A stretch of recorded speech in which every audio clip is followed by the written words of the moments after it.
we see your topics around the gender stereotype influences in subject choices. Yes. Would you be kind enough to just tell us how you came about this particular research topic? Right. Okay. So I have an educational background.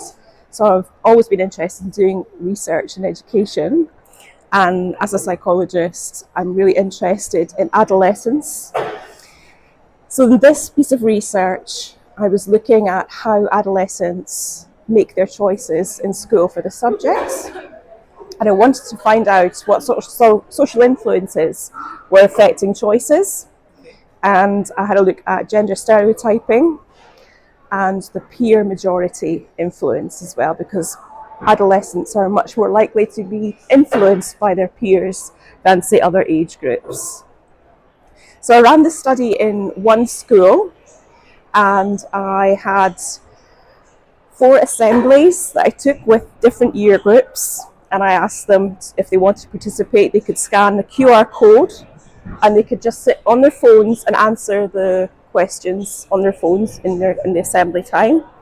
And the first thing I asked them to do was to have a look at school subjects and tell me whether they thought that most people would think the subject, that boys would be better at the subject, or would it be girls, or it might be both, or perhaps they didn't know.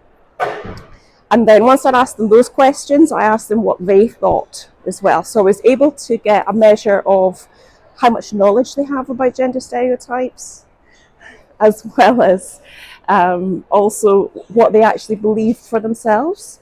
So the adolescents had a lot of knowledge about gender stereotypes, and out of the 22 subjects I asked them about, they knew gender stereotypes for 21 of them, and you can see that there. So the gender stereotypes associated with females are subjects like art and design and cookery, French, music, biology, and then the stereotypes associated with boys, PE, physics, and computer science. But luckily, most of the young people do reject stereotypes. So there was a very high level of rejection. So they didn't say they didn't believe in them, but they knew of them.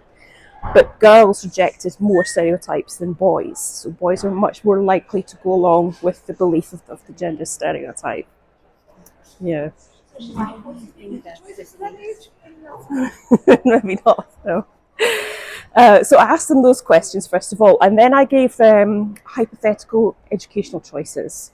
So there was 8 projects, and I asked them to rate their interest in the projects. 4 of them were stereotypically feminine, 4 were stereotypically masculine, and I told them who the gender majority was for in that cohort for that subject. And when I got the data back, I was able to have a look at the biases that boys and girls have about projects. So both genders are more interested in subjects and projects that are associated with their own gender. And they're both biased towards projects where there's the majority of the people already on the project are the same gender as them.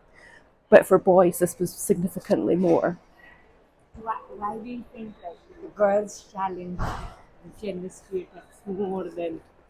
I think it's to do with feminism, giving girls a schema, a framework that they've already been exposed to and they're starting to work to fight against. There hasn't been so much work done with males. You're already with your slides with 60 words per slide. And